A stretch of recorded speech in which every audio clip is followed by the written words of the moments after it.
الاثنين صراع، وحصل مشكلتين في للنادي الاسماعيلي، واحده طبعا يمكن تباطأ فيها سامح عبد الفضيل وسدد الراجل في ايد محمد صبحي. الثانيه برضه تباطأ فيها عبد الحميد سامي وبابا اسماعيل شاطها برضه في ايد محمد صبحي.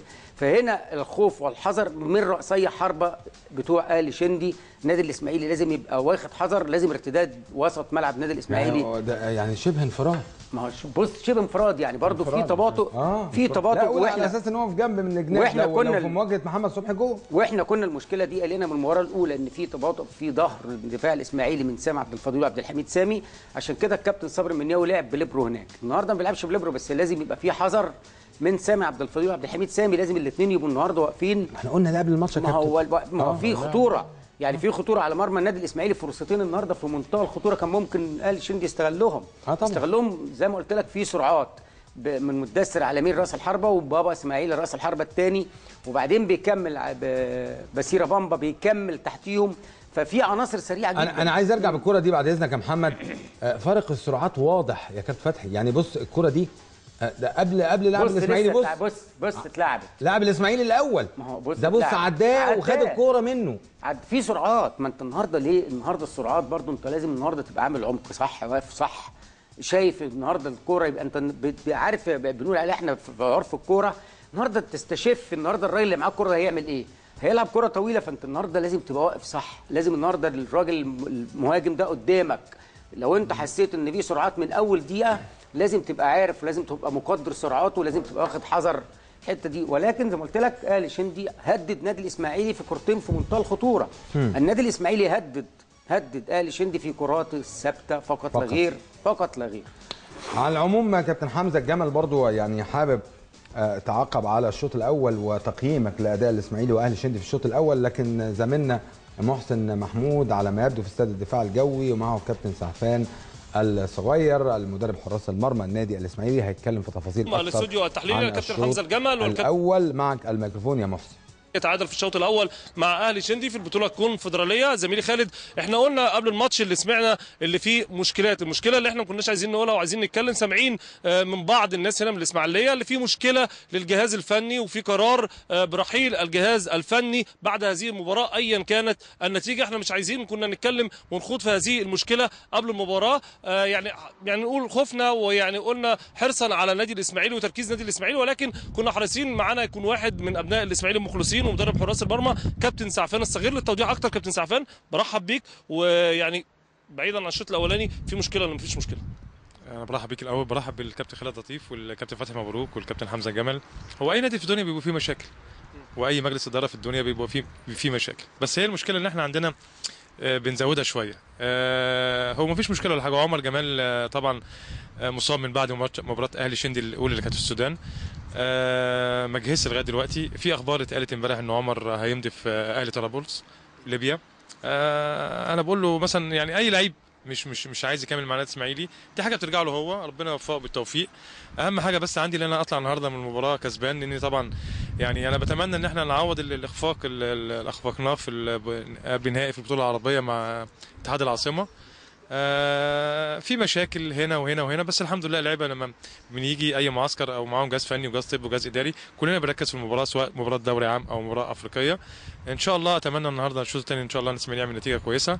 اتمنى التوفيق لعمر جمال زي ما سمعت اللي هو هيبقى خارج نادي الاسماعيلي السنه الجايه. برضو انا مش متاكد بس انا زي ما سمعت يعني اتمنى ما بتقولش بصراحه يعني لما تقعدوا مع اللعيبه ما بيقولكش كجهاز فني او كاحد ابناء الاسماعيلي نقول الكبار وسعفان الصغير اسم كبير جدا في النادي الاسماعيلي، لما بيقعد يتكلم معاك كده كاخ اكبر ما بيقولش الحقيقه؟ لا هو يعني ما بيحبش عمر جمال، عموما كل اللعيبه بشكل عموما كلهم لا ما بيقولوش الحقيقه. مش في الاسماعيلي بس، في كل الانديه، اهلي زمالك مصر اتحاد، اي فرقه او اي لعيب ما بيقولش الحقيقه، لا بيتكتم لغايه ما يخلص موضوعه، سواء هيكمل مع النادي بتاعه الموجود فيه او هيجي له عقد خارجي. انا بتمنى التوفيق. طبعا احنا في عقد، احنا في وقت احتراف اللي كل واحد عايز يامن مستقبله. ما فيش مشكله، بس انا بقول برضو وطول عمري بقولها النادي الاسماعيلي يعني ما بيقفش على حد. مش بتكلم على عمر جمال، انا بتكلم على اي لعيب مش عايز سمعنا لخيري في كلام، سمعنا ان بعض اللعيبه في كلام اللي ماشيين، سمعنا ان خيري وقع لاحد الانديه. الحقيقه ايه؟ برضه لو خيري وقع ربنا يوفقه. انا ما اقدرش الوم اي لعيب او اقول لا ده ما يمشيش ده لازم يقعد.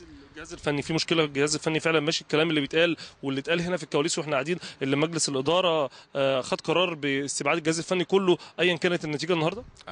ان كانت النتيجه احنا تحت امر مجلس الاداره، احنا جهاز فني اسماعيلاوي بنخدم النادي في اي وقت، ما عندناش اي مانع لو المجلس الاداره بعد المباراه سواء انت حضرتك بتقول سواء نتيجه سلبيه او ايجابيه اللي احنا نكيل كلنا، لا احنا ما عندناش اي مانع، لان هاجي في الاول وفي الاخر ده ناديه وده بيتي، ما اقدرش اقول حاجه للنادي الاسماعيلي، وهي دي شغله المدرب. يعني انا يمكن الكابتن شحت الله يرحمه كان بيعلمنا حاجه كده، يقول لك يعني المدرب يسيب شنطته مفتوحه ما يقفلهاش للاخر، لان هو هيمسك هنا وهيمسك ما يطمنش، هي كره كده. فاحنا مع احترام يعني لاي مجلس اداره موجود في النادي الاسماعيلي موجودين حاليا، الاستغناء الاقاله احنا تحت امر النادي في اي وقت، احنا اولاده واي وقت موجودين في النادي الاسماعيلي، ما بتفرقش معانا يعني الحمد لله. الفنيه كابتن صبري كان حاطط خطه ايه كده المباراه، خاصه ان انتوا ضاغطين ولكن الاستحواذ ما فيش خطوره حقيقيه على الثلاث خشبات، ايه اللي كان بيتقال قبل الماتش وفي حاله التعادل في الشوط الاولاني المفروض ايه اللي هيحصل دلوقتي؟ لا ما فيش، احنا ما بننزلش ان احنا بنتعادل، احنا عايزين نكسب، لان احنا قبل كده زي ما تقول بلغه الكوره اتقرصنا في مباراه اتحاد العاصمه هنا بالظبط كده، كان الماتش كان حصل درون هناك 0-0 وضربات جزاء، فاحنا لما بنلعبش على التعادل احنا عاملين نهاجم الشوط الثاني، بس ما فيش الفرصه المتاحه، في فرصه جت بس لاونطوي كان حارس المرمى خرج غلط ما استغلهاش صح، في فرصه لاحمد خيري، في فرصه لاحمد علي، بس ما فيش استغلال للفرص صح. بس ان شاء الله اتمنى في الشوط الثاني هيبقى طبعا الوقت هيبقى صغير جدا 45 دقيقه، اتمنى التوفيق، لان مش عايزين نوصل برضه ضربات الجزاء والمعاناه والضغط النفسي والحاجات ديت، عايزين نطلع ان شاء الله بالنتيجه كويسه ان شاء الله في ال 45 دقيقه التانيين. بالتوفيق ان شاء الله للاسماعيلي، وان شاء الله الاسماعيلي زي ما كان اول فريق افريقي ياخد بطوله، يعني فريق مصر ياخد بطوله افريقيه للانديه، ان شاء الله الاسماعيلي يكون اول فريق ياخد الكونفدراليه السنه دي، سواء بالجهاز الفني اللي موجود او اي جهاز فني، ان شاء الله الاسماعيلي هو يعني احد اضلاع الكره المصريه. اي جهاز فني يبقى موجود في النادي الاسماعيلي احنا كلنا بنقف جنبه وبنسانده، احنا برضو بقول لحضرتك احنا اسماعيلاويه من النادي الاسماعيلي متربيين في النادي، اتمنى التوفيق. بس انا برضو يعني في كلام بنسمعه كتير ان في جهاز فني هيجي، في جهاز فني حاليا مش موجود، لا انا اتمنى التوفيق للمباراه ديت، بفكر في 45 دقيقه ما افكرش بعد الماتش ايه اللي هيحصل لي انا وبقيه الجهاز اللي معايا، اتمنى التوفيق ان شاء الله للعيبه، وان شاء الله النهارده يعني جمهور اسماعيليه يفرح ومجلس الاداره يفرح واللعيبه تفرح ان شاء الله. شكرا ربنا يخليك يا استاذ.